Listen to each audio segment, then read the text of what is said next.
The Chicago Latino Film Festival attracts movies and makers from all over the world. But for 20 years, Chicago's own showing was weak.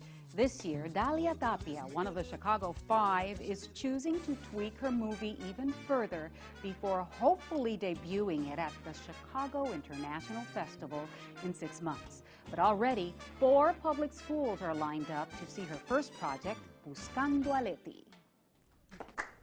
And of course I go back and I visit, and of course I still substitute and talk to the kids. I want to be a role model to those kids. Nuestras imágenes, nuestras caras, nuestras historias no se están poniendo en la televisión.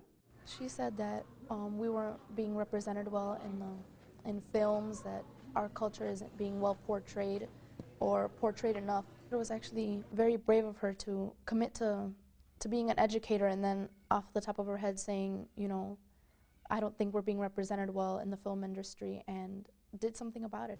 Giovanni, we're going to do the announcements. Campos se mueve, la va tocando ahora para Bermúdez. We are recording what it's called ADR, basically replacing lines in the film that were either not picked up well by the mic or that were shot MONs without sound. Let's go and see. The project's name is Buscando a Leti, In Search of Leti, and basically you get to see the story of the disintegration of the family when the parents, in this case, they leave the children in Mexico and come to the U.S. We get to see how mom comes back for one of the kids and actually is determined to bring them all to the U.S. We follow the perspective of the children, the abandonment, the emotion, grandma favoring light-skinned child, which is Rafa, and really being harsher on Leti because she's darker skin. Parts of the story came from my experience teaching and the stories of the children that I was teaching. What you don't see in the film are the funds that came to Dalia from local businesses here in Pilsen. Restaurateurs invested money. Others gave food to feed the crew and donated spaces like the apartments behind this hair salon here on Cermak, doubled as sets for their leading stars.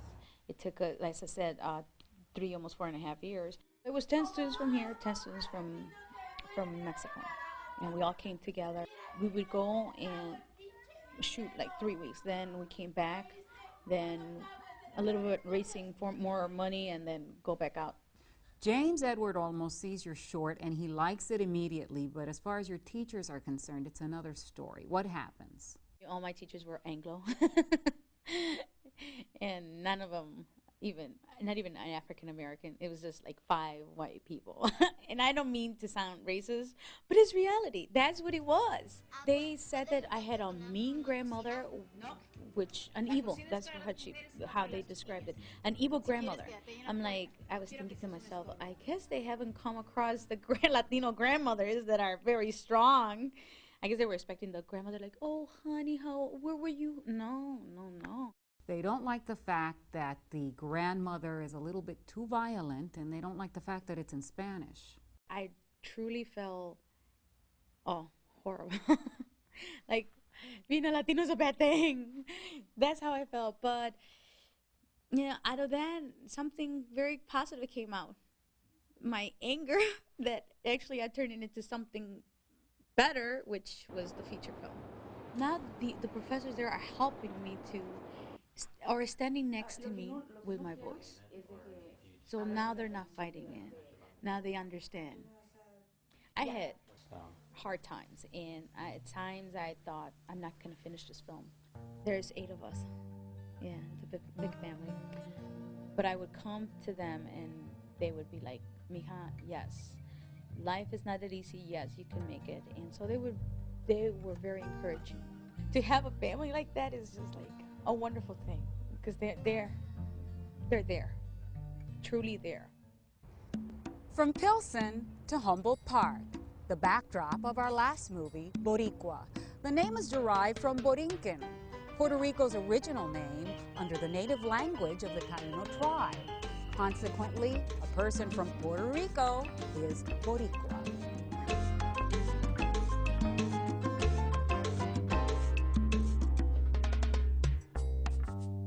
I believe it's important for her to be that, almost that brassy, because she barely scratched the surface of what the community is really like, as far as like violence and sex and drugs. Okay, we're gonna get you a vibrator right now. Why don't you go back to Humboldt Park with the other pork chops? Why don't I cut you like a little pork chop, you little freak? Her as a woman director taking those type of chances and possibly having a very controversial film.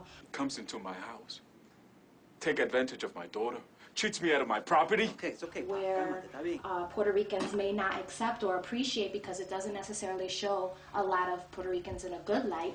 I think that it's important for her to take those steps and leaps and bounds to support independent women. And sing. What's up, girl? What's up, girl? You could do better than that. The only movie that me and Ramses have filmed together up until this point is Boricua, but we weren't in any scenes together. He plays the drug dealer Willie. We are going to be working on another project together called Living by the Sword. And that's a story where Ramses will be playing a guy who was living the fast life, ends up in a wheelchair.